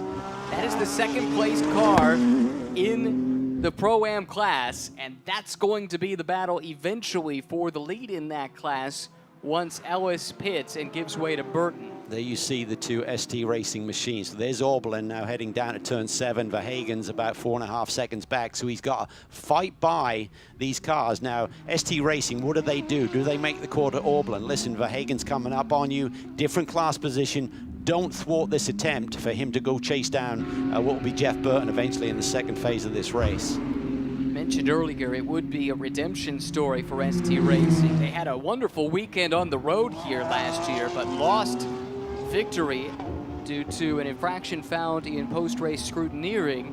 Verhagen started 14th in that race and drove all the way to the front. Just a remarkable stint. It was something really minor. I can't remember what exactly it was, but I mean, that was, although Verhagen had some good runs earlier in the year with this team, for me, that was his coming out party in terms of what he can do and the show he put on here on home soil. He said it rated as maybe his best stint ever after the race. Good memory. I mean, I totally agree. It'd be hard to top coming from the back all the way to the front, up against some big-name pros, too. But it has been amazing. He's just been plug and play with that team when he got thrown in mid-season last year. And he's got to get in here. Yep. He's not going to have enough time to, even at his speed, get back around. So he'll be pitting right now. Philip Ellis, he's done his job, but will it be enough? Ultimately, it comes down to Jeff Burton here in the second stint. He'll try and nurse the advantage that Philip Ellis is handing to him. It's gone picture perfect for Regulator Racing to this point. Caution free, that's exactly what they needed. So that gives them a chance at a good result here as they try a strategy no one else has dared attempt yet here this year. There goes Jeff over the wall. Crew goes to work.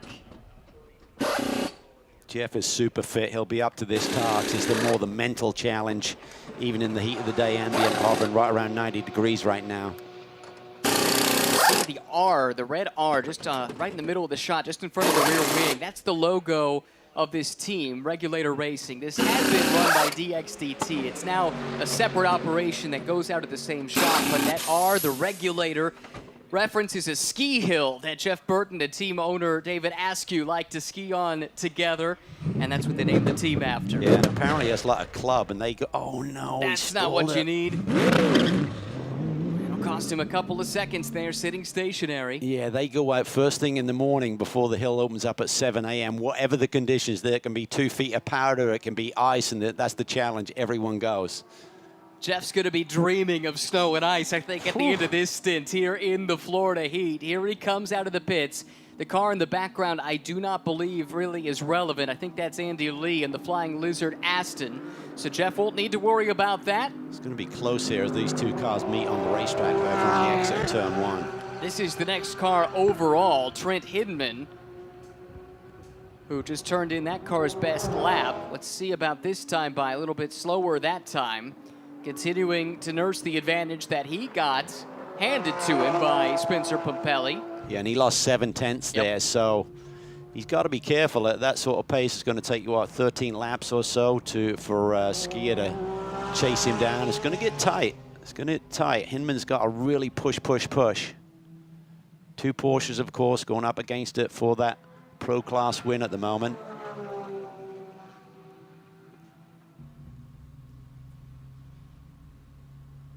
Hagen's pace, super impressive.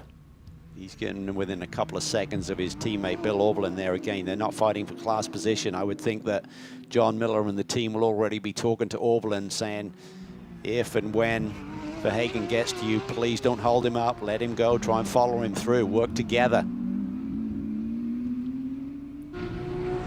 Verhagen, he's not got only a catch burn, but he's got a gap in by 5 seconds to claim this Pro-Am win. That's right. That's exactly right, because there is, we think, that penalty coming. It's actually not been handed down by race control that I have seen. Let's follow up on that just a second. Normally those come down. We've only just seen the 91 car leave pit lane. Normally they post those after everyone is basically done with the pit stops. Evidently the hang-up on the Racer's Edge pit stop was the seat insert getting stuck. And you know, the Racer's Edge team, John Meraki, the team owner, he told me earlier in the weekend, the thing they've struggled with the most is driver comfort. And it's compounded by the fact that Luca Mars is a tall drink of water, and I think I used the term fun-sized in Sonoma to describe Zach Beach. There is a height disparity, let's say, between the two of them. So trying to get a cockpit that works for the two is, without a doubt, more complicated. Yeah, I saw Luca last night after the drivers' meeting. He said that the seat insert was way better, and you need something that's good around Sebring because you'll just get beaten up if there's a seat insert that's not fitting your body correctly. But maybe it works for the driver, but it's a little bit tight to get in and out of the race car, and that could have been the issue.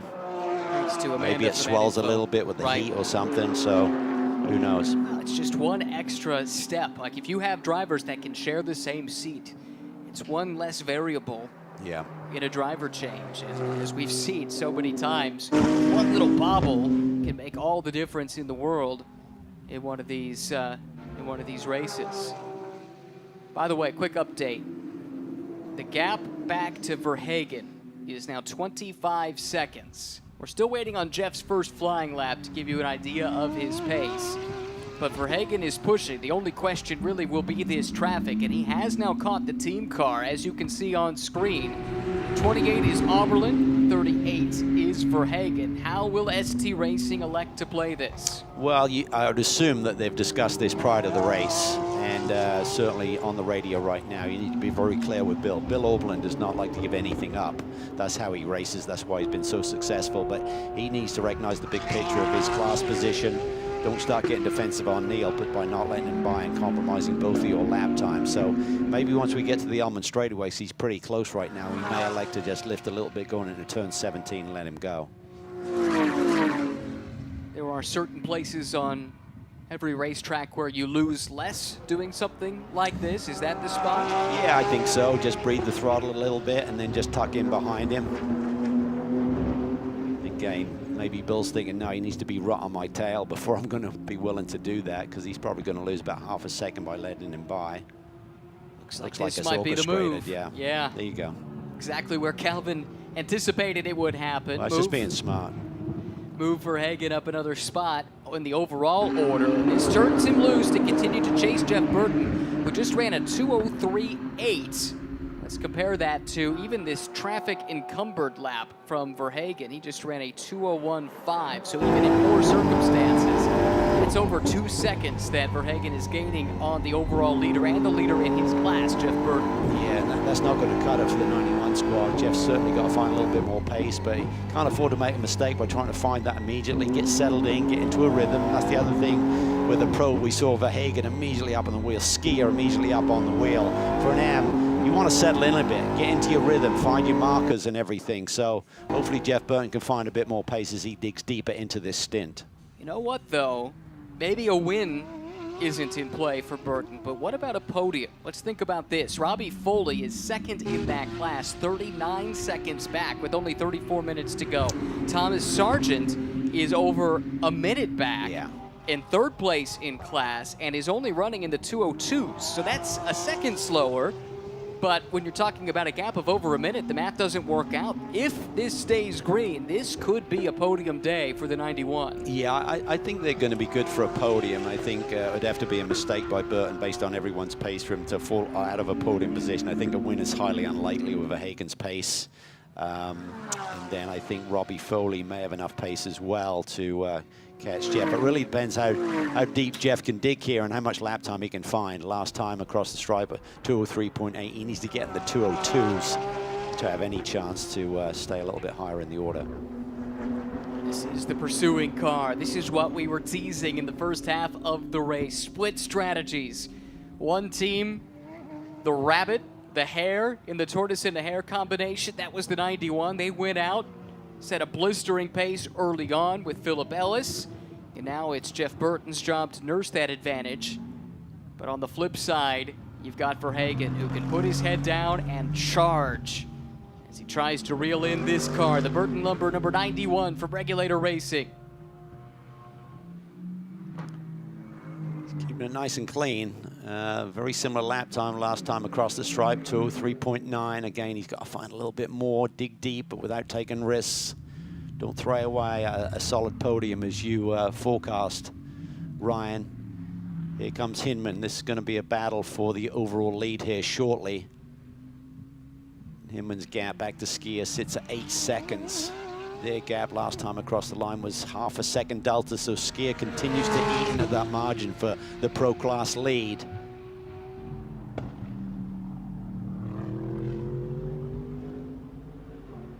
Last time we saw Trent in this championship, full time at least, I think it was all the way back in 2020 when he drove for Racer's Edge, won the Silver Class Championship alongside Shelby Blackstock that year. He did make a return last year, ran the Indy 8-hour with Wright Motorsports.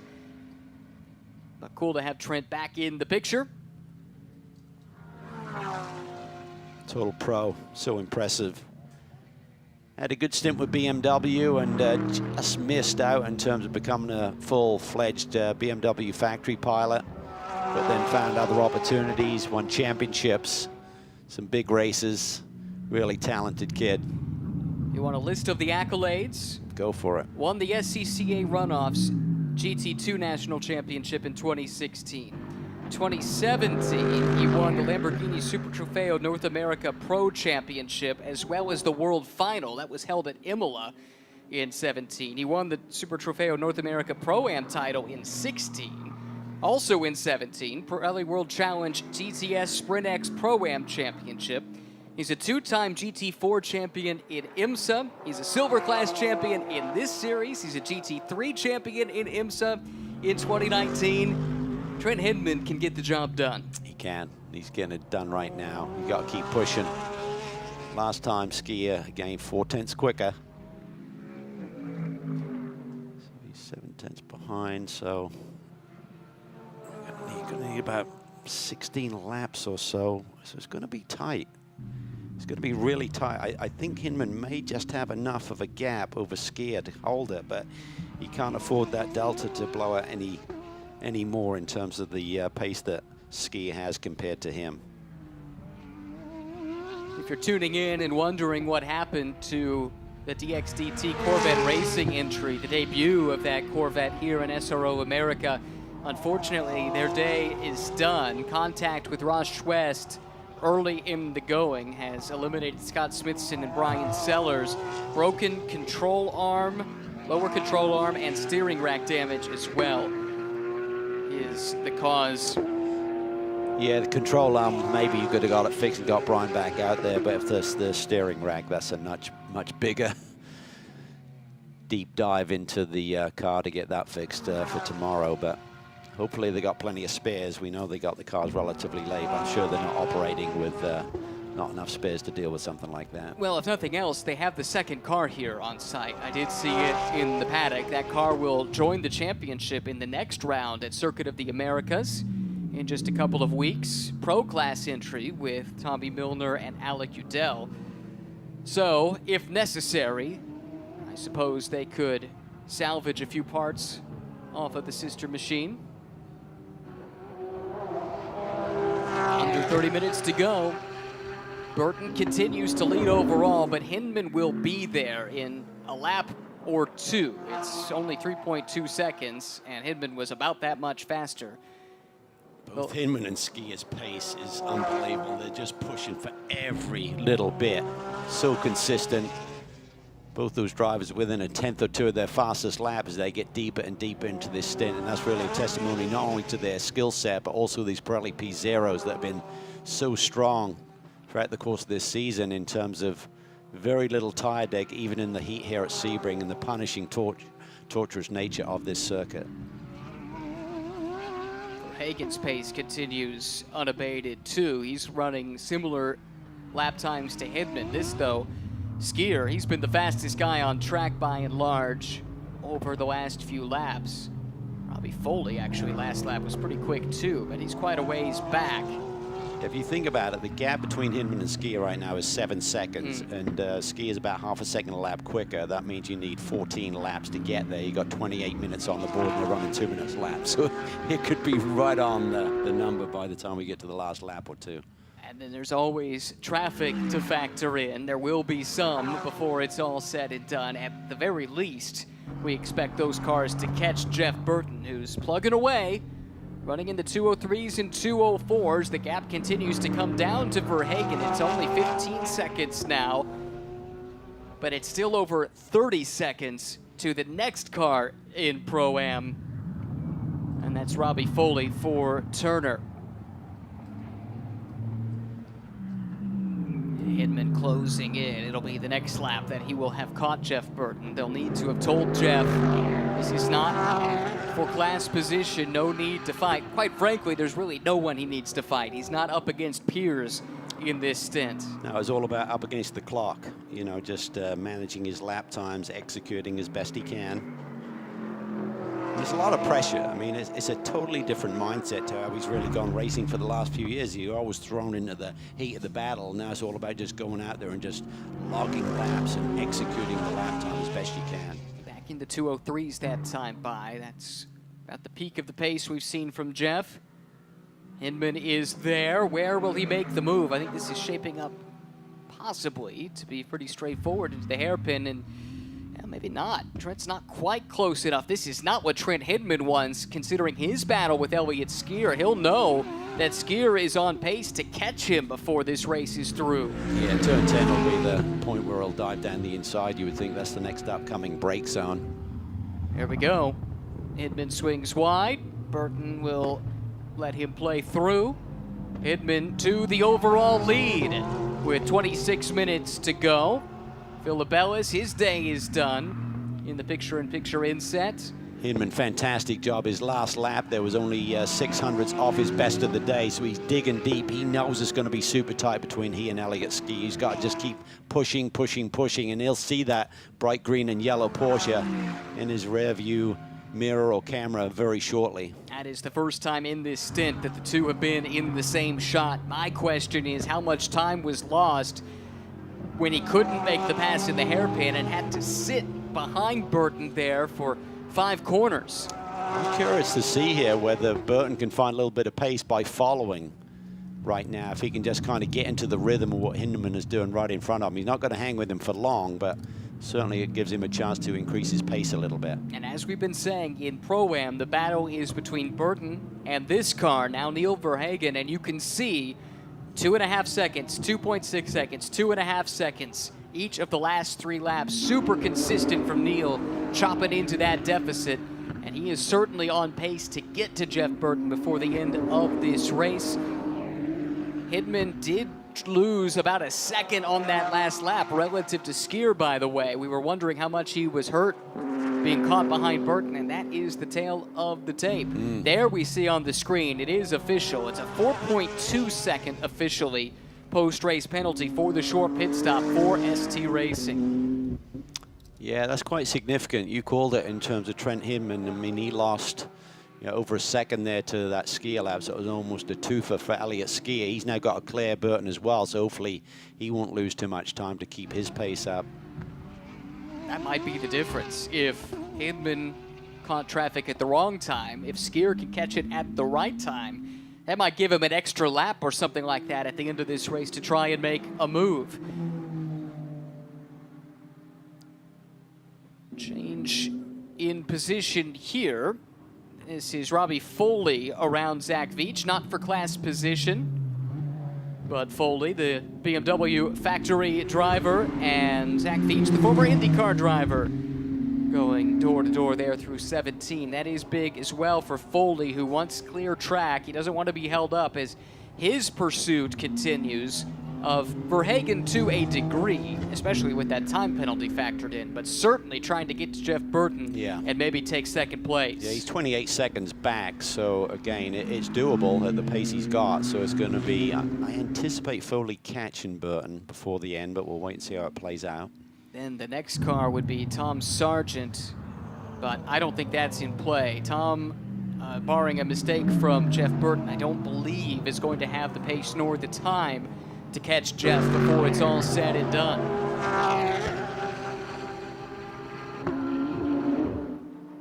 Here comes Skier. Coming up on Jeff Burton here. Might be close enough to make a move down into turn 7 if he can eat him up a little bit through this little sector. It's going to be close, but maybe not close enough. He may be actually cutting pace from what we saw with Hidman in terms of the track position at least.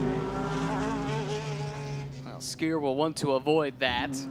We've seen the material cost of not being able to get this pass done into the hairpin. Jeff Burton, though, you know what? He needs to keep his head down. Absolutely. Do He can't his afford own to thing. just get out of the way. He's got to maximize his lap time here in a very similar scenario, right, to Hidman. So it's a facsimile of what we saw with Hidman. This is great news for the RS1 team. Ski is actually maybe a little bit further back. He's got to come from deeper, further back to make the move into 10. Let's see what he does. Yeah, you're right. He'll be desperate, but he is not close enough. No, he isn't. And this is not good because there's no way through here without taking huge, huge risk. 13's a tough one to slide it down the inside into Tower Corner. And this is a reprieve for Trent Hidman relative to Skier. The final 22 minutes in the battle for the overall and pro class lead. Will Skier take the risk? This is high commitment stuff. If he's going to do it, hanging around the outside, yes, he will. Oh my goodness, Burton sees him coming, lets him through, but that's going to cost both of those guys a ton of time. Well, actually, Hidman and Skier actually through sector 2 are pretty identical, so remarkably, I'm not sure how much time it'll all show up in sector 3 here as to starting the final sector on this lap. Let's take a look at the line. We'll let this play out, and then we'll have a chance to hear from Philip Ellis, but this could have major implications in the battle for the overall win here. Here comes Skier. There goes Burton through the final corner. Let's check the time count. What do you see? Actually, Skier was a 10th quicker than Hidman, so he wasn't getting that half-second margin, so it probably cost him 3 or 4 tenths, so it looked a little bit more dramatic than it actually was on the stopwatch. And it didn't cost Burton too much either. That's not that far out of the realm of what we're accustomed to seeing Burton run over the last handful of laps. All right, with that taken care of, the star of the show in the first half of this race, he's the new track record holder. Philip Ellis is with Amanda. And he's doing math in his head here on the front stretch as we watch cars go by here. He thinks he's safe up into maybe the runner-up position today, but you know Neil Verhagen is coming for Jeff Burton. How hard will he fight? Well, I hope not too much. I think Neil has a little penalty, but to be honest, it's too much of a pace difference to really hold him back. So I think the best option for us is to just let Neil by and then cover for Foley. It We're looking at the traffic here on the front stretch. You counted for Robbie Foley. You think you're safe? Well, I hope so. I hope, well, I think if Jeff keeps up his pace that he's showing right now, it's not bad. So I think if he just keeps what he's doing right now and just keeps his focus high, we can do it. Yeah. I think that would be a success for Jeff Burton and the team here. Well, sounds like Philip was counting it the old-fashioned way, either in his head or on a stopwatch, but we've got the timing and scoring, Calvin. What do those times we're just say? under 20 minutes to go, so call it 10 laps. And right now, Burton back to Foley is about 20 seconds. So 2 seconds a lap is what he needs. Last time across the stripe, the delta was 3 seconds. So at that pace, if Foley maintains and Burton maintains, I think Foley could catch him here with 2 or 3 laps to go. But he still has to get there, and Burton could yet find a little bit more pace. So we shall see here over the final 20 minutes.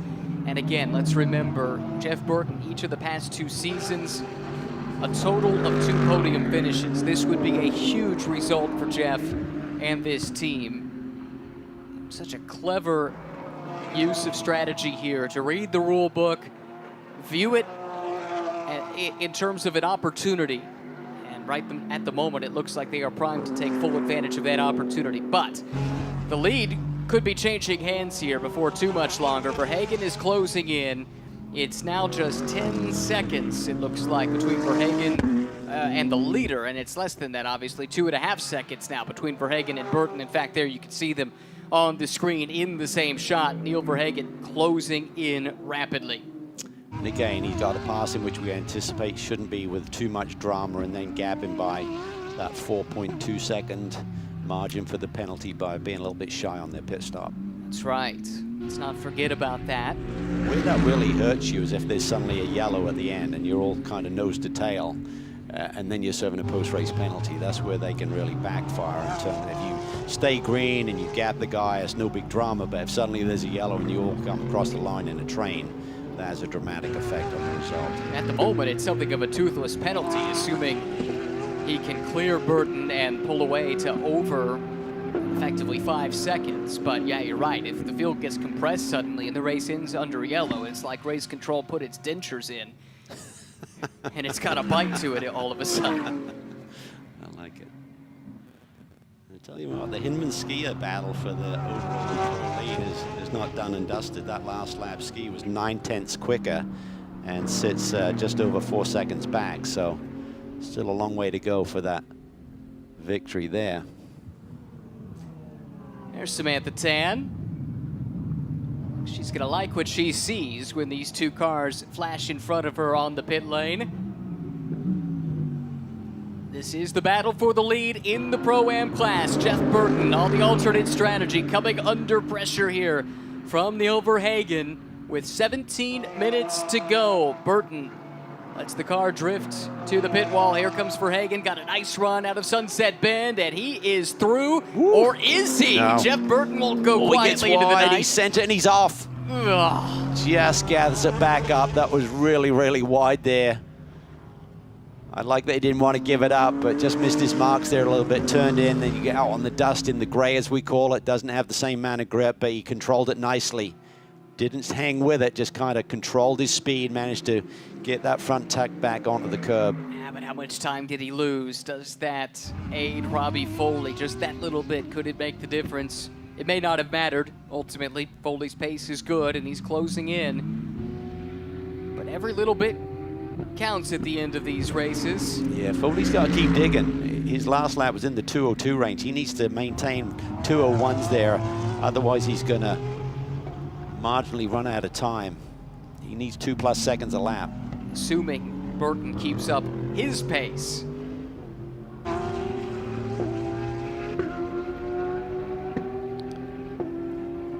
Up front, the gap is getting closer and closer. First 2 sectors of the lap, skiers closed another 2 or 3 tenths. It's now less than 4 seconds between Hidman and Skier. This is interesting. We teased the fact that Hidman might be fighting one of his former teams in Racer's Edge. He's ended up fighting one of his former teams in Wright Motorsports. He spent many, many years with that squad. Here he is now with the new RS1 look.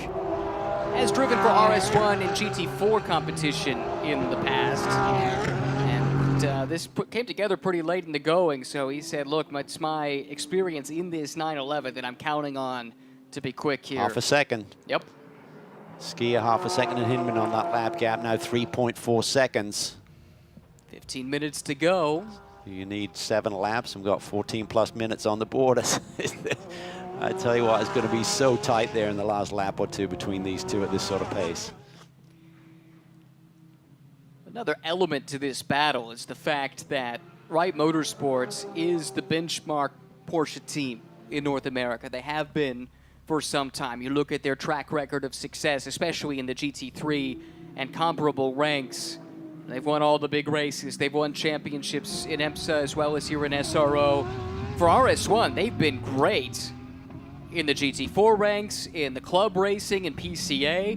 But last year, they announced themselves when they came to Fanatec GT and had that dominant season in GT3 competition with McAleer and Phil Garris, and now a chance to go head-to-head in the same class with Wright Motorsports. It's a battle for some bragging rights between two very proud Porsche organizations. Absolutely.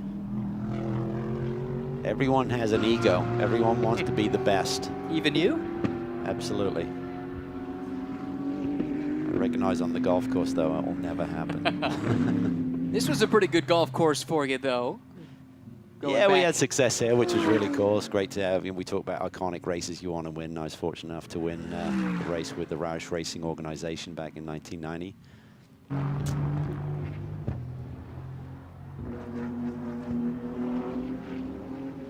Never forget, I hadn't done many endurance races at the time. We won Daytona and Sebring in the same year, and Tommy Kennel came out. He said, I can't believe that. He said, I've been doing this for like 8-9 years or whatever it was at the time, and said, I haven't had a sniff, and you go out and win them both in 1 year.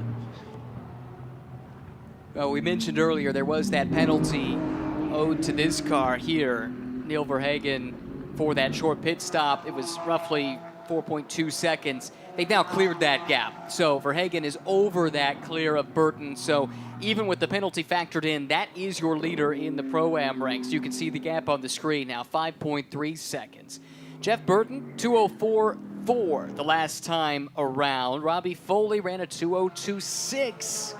It's 1.8 seconds. The gap, what is the gap? About 11 seconds? Yeah, 12 seconds, 12 seconds, yeah.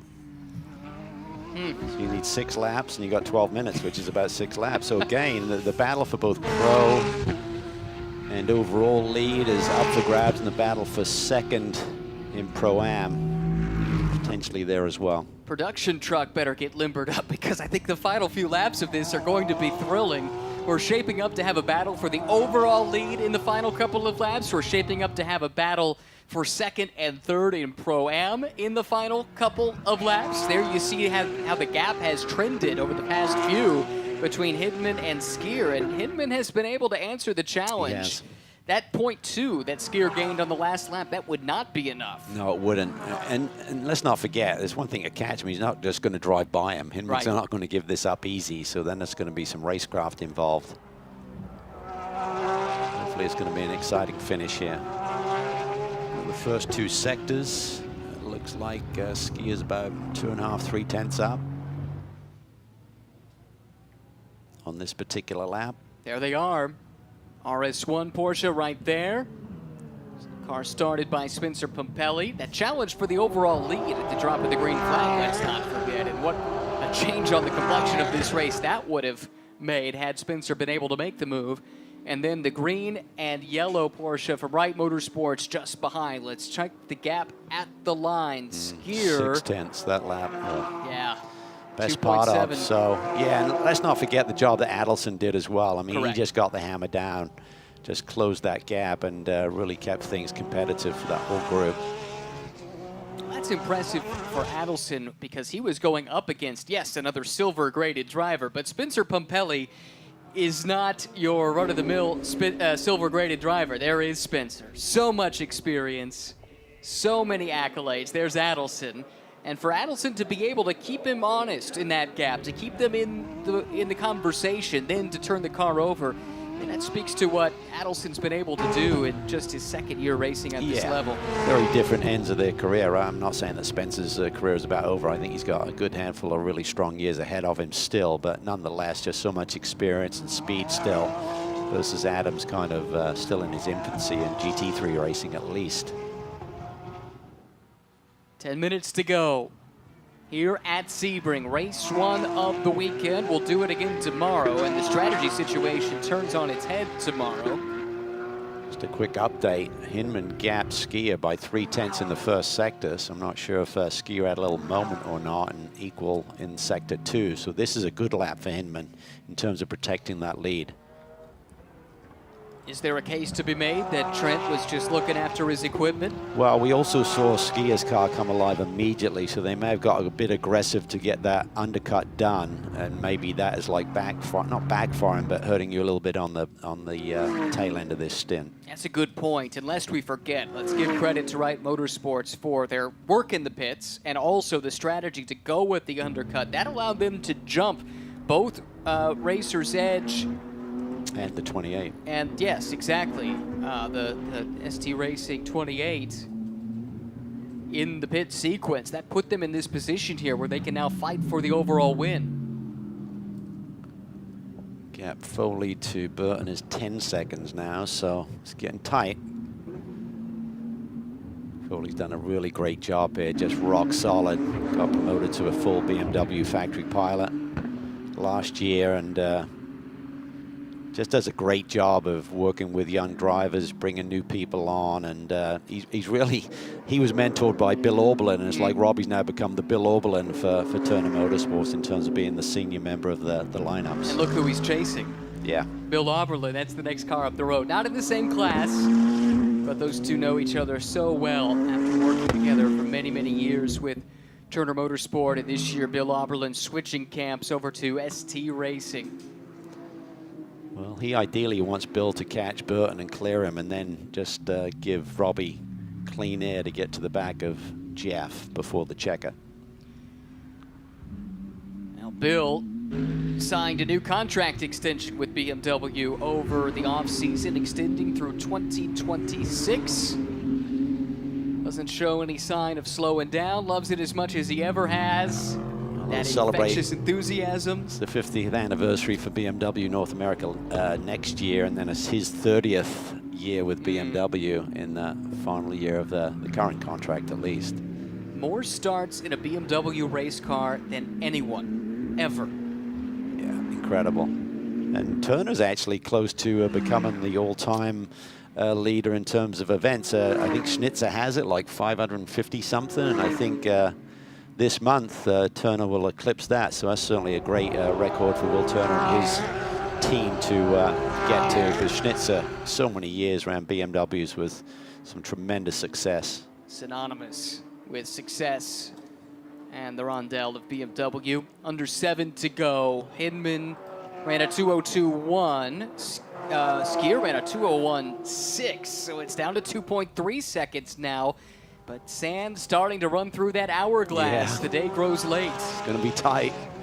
He's going to be right there, but whether he has enough to get right to him before the final lap, we'll see. It's about 6 seconds now between Burton and Foley, with Oberlin as the interloper in between the two of them in the fight for second and third in Pro-Am. Ominous skies off in the distance. Don't expect any rainfall in the next 6 minutes and 18 seconds, but you never know here on a hot, humid day in Florida.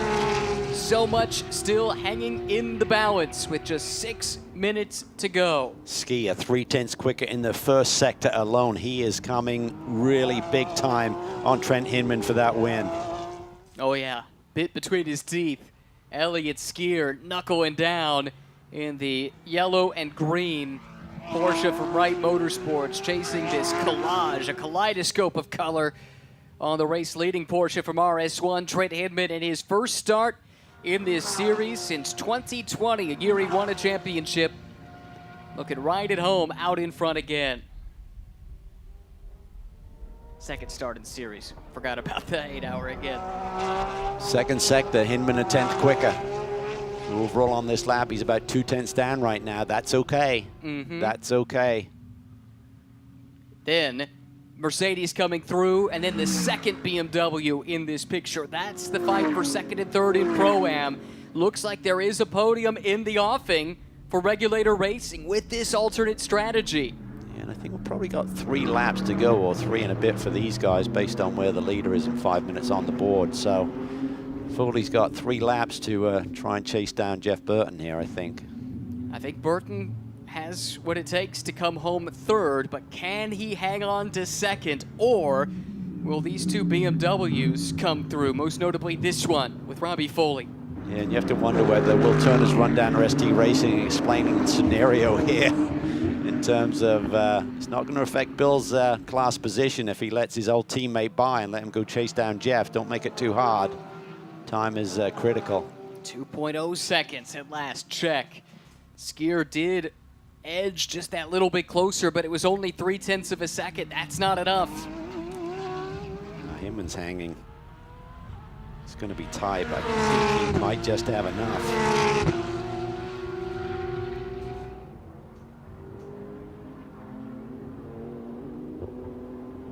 Down to the final few laps at Sebring. Can Trent Hedman hang on? Elliott Skier continues to close the gap, but the rate of closing has reduced substantially over the past few laps. Trent Hedman has answered the bell, still giving up some time lap to lap, but where it was 5, 6, 7/10 of a second, it's now a matter of 2 or 3/10 on a given lap. Here we go, Burton coming through, Oberlin coming through, then at the back of the train, Robbie Foley. His charge continues. He can see second place just up the road, but he does have his old friend and mentor sitting in between. Does he have enough patience to let Bill Oberlin just go chase Jeff Burton and go with him, or has there been any communication between 2 of the leading BMW teams, obviously, in this race, between ST Racing and Turner Motorsports? Oh, that gap is noticeably, visibly closing. The sky's growing dark above Sebring as we enter the waning minutes of the third race of this 2024 Fanatec GT World Challenge America powered by AWS season. Here come the BMWs down the Ullman Straight. Will this be orchestrated? I think it is. I think so Bill must have got the word there. Foley is around, and now he can set his sights on Jeff Burton's Mercedes in the fight for second in Pro-Am. This 2 lap laps to go. and one more. That's it, Cal. Here we go. Jeff Burton has been hanging on, running in the 203s and 204s. He was handed a massive advantage by his teammate, the pole sitter, the new track record holder, Philip Ellis. Neil Verhagen was the first to overcome that gap. Robbie Foley trying to become the second to take away second place. Meanwhile, up front, the gap is down to 1.4 seconds between Hinman and Skier. There you see it on the racetrack. This is getting tight. Yeah, that time Skier took 0.6 of a second out of Hinman. So it's not done yet at the front of the field. Here we go, Foley closing in into the braking zone for the hairpin. This is a long way to go for Jeff Burton if he's going to keep this BMW behind him. Quite frankly, it might be a fait accompli. Robbie Foley is there. Burton will not defend. Foley will not move. He stays in the slipstream. He knows exactly what he needs to do, and he knows he's got the time to do it with the pace advantage that he has in hand. Foley right there, tucked underneath the rear wing of Burton in the Mercedes. Yeah, he's super smart here. I think he just got to set him up through 16, not take any risk here. He knows he's got a lap to work with, plus the finish of this one.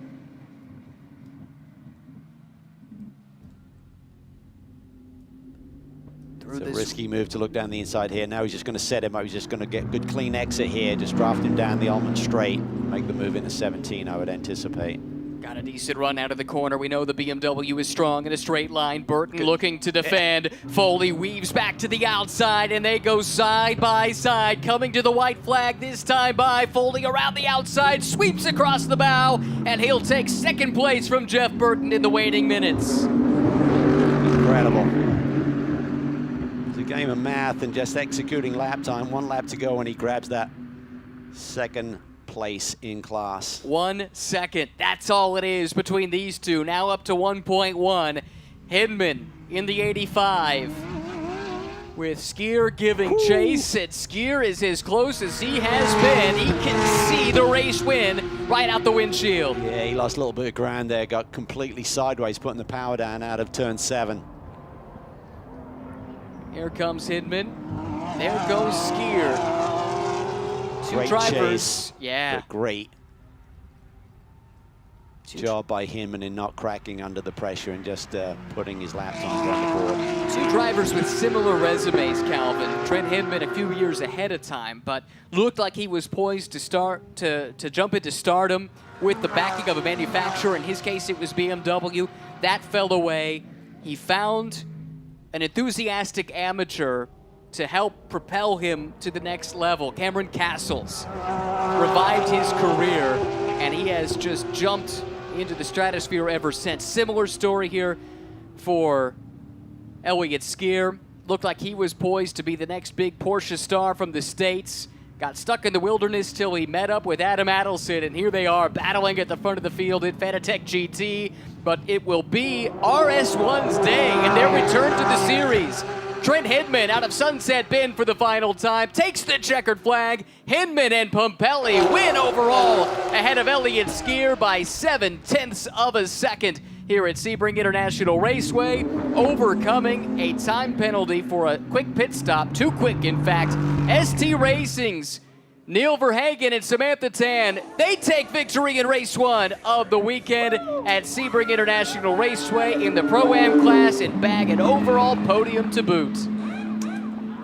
Yeah, going to be a BMW 1-2 in Pro-Am with Foley doing a nice job there chasing down Jeff Burton. There you see him come across the line, but great job by Jeff Burton. Really solid performance, didn't make a mistake, fought hard the 2 times when cars were coming up on him full class position. He didn't want to give it up. Philip Ellis started the job, built a gap that was up somewhere around 45 seconds over the next car in the Pro-Am class. It wasn't enough to win, but Jeff Burton had enough pace in his stint up against all the pros, let's keep in mind, to bring home a well-earned 3rd place for Regulator Racing in their first race weekend, racing under that name. That was fun. It was a good race. I love seeing the split strategy. You know, oftentimes it's, let's say, in a single-seater race where a yellow falls, do you pit, do you not pit? Now you've got 2 different strategies splitting the field. Well, don't really have that with the pit stops the way they work here, but with the teams electing to make these choices where yellows fall can make all the difference, the pace of the driver ultimately matters so much, and like we said, ultimately, it came down to Samantha Tan and Jeff Burton, and also it came down to the next place car, the Rothberg car. You know, Rothberg's pace relative to Jeff Burton also made a difference in this race as we look at the provisional race results. Really cool stuff. And what a welcome back for RS1. Yeah, they're so impressive. Just always roll out with a fast race car, and great driver lineup. They look good on paper coming in, didn't they? And they've certainly executed a great first race of the weekend. It'll change slightly when Jake Peterson comes in, and he will be the driver alongside Trent Hindman for the bulk of this season. But he's a young guy with a lot of pace, although a bit raw, rough around the edges, needs that experience. But he's got a great team behind him and Trent Hindman to lean upon. I'm really curious to see what they can do the rest of the year. Yeah, it's always fun to see these driver pairings evolve, right? We've seen it with so many different scenarios over the last few years, and you know, he's got all of the right people around him, and Trent's going to be a great mentor for Jake, so it's going to be fun to see his progress through the course of this season. I think he misses one more, did he? At least one is what I was told, and who will fill that seat then is unclear, but the choice. Well, the team I know would like that to be the case, and I'm sure there's other considerations that go into it beyond just pace and experience, because Spencer has both in boatloads. But we'll see what comes of it. I'll say this: it was a picture-perfect debut for the team. Hindman had his hands full there in the final handful of laps. Your math was spot on. You said Skier would get there on the final lap, and he did. Just needed a little more time or a mistake from Trent, and Hinman wasn't about to give him a mistake. That's the turn back into the paddock, back towards Victory Circle, where soon we'll be hearing from our race winners here today. There is Trent Hinman and the RS1 squad getting ready to celebrate yet another victory, yet another podium. Incredible year last year with McAleer and Filgaris absolutely bursting onto the scene. Got off to a really hot start in the first half of the season, and ultimately that was enough for them to clinch Drivers' Championships. Slightly different story here this year with a program that came together too late to run at Sonoma, and a driver more in a development role joining Trent Hinman for most of the rest of the season. But still a lot to be excited about as the two young American stars of the present as well as the future exchange congratulations.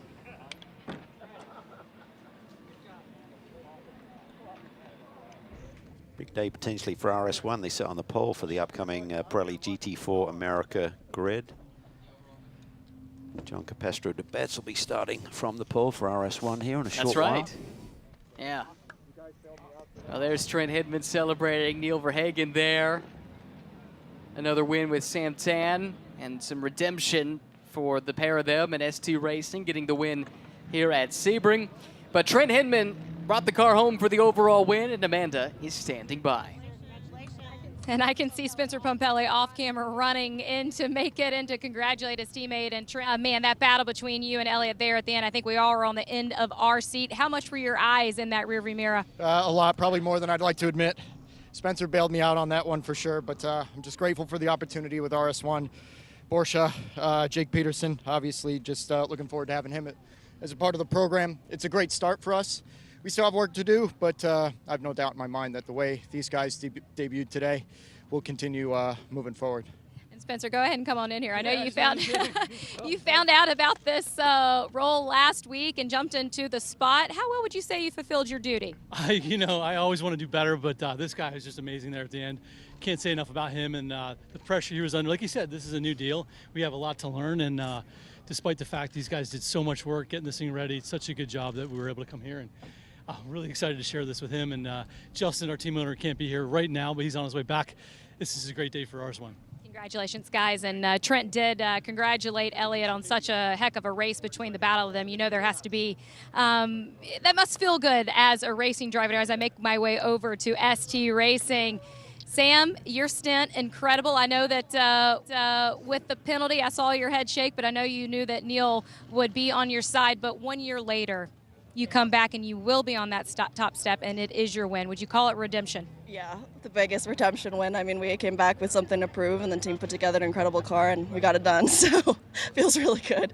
Neil, you knew you were after Jeff Burton, but who are you in the position of chaser?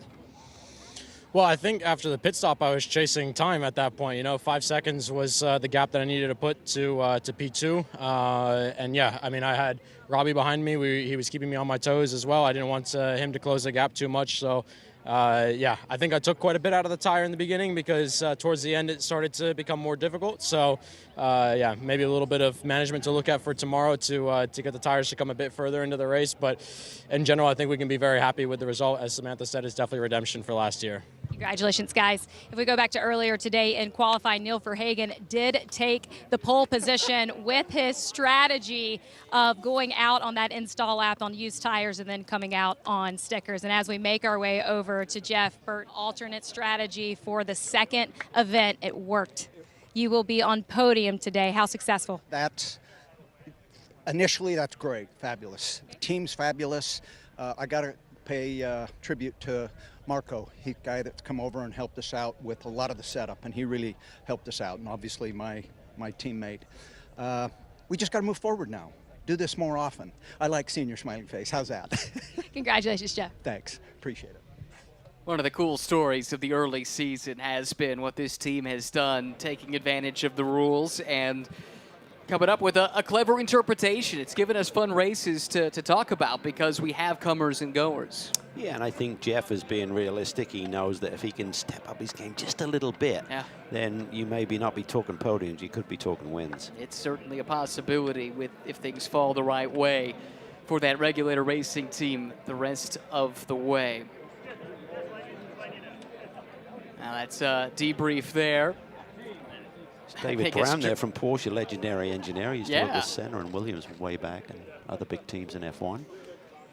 Highlights from a dramatic opening race of the season. It was Philip Ellis who led the field to the green, but Spencer Puppelli in the Porsche made a bid for the top spot here coming into turn number 1. Ultimately, Ellis was able to hold on. Good battle here in the early going. Varun Choksi around Luca Mars. They put on a show for us in the opening stanza. Contact back in the pack. Ross Schwest and Scott Smithson. Day done for both cars after that contact. As mentioned, this was the fight in the first half. It was fantastic with Mars and Choksi both in their rookie seasons in Fanatec GT. Pit window opened up and immediately we had some drama with Wright Motorsports electing to go with the undercut. It was close, but that did jump them up a couple of spots. Little hiccup here leaving the pits for Jeff Burton. He inherited the lead after that great opening stint from Philip Ellis. Ultimately rolled out with a massive advantage. Neil Verhagen closed down the gap. There was a fight between the two of them momentarily, but Verhagen did take the spot. That was for the lead in the Pro-Am class. And then this one here, Robbie Foley with just a handful of laps to go coming around to take second place in Pro-Am. At the front though, how about it? Trent Hidman with RS1, their first race of the weekend, or excuse me, of the season, and they were able to take the victory. And the Pro-Am ranks ST Racing with that redemption win for the Canadian squad based in California. There's the celebration from Samantha and Neil post-race. Clouds overhead. It was starting to look ominous off in the distance, but so far at least, the rain has held off. Of course, we do have Pirelli GT4 America Race 1 still to come here today.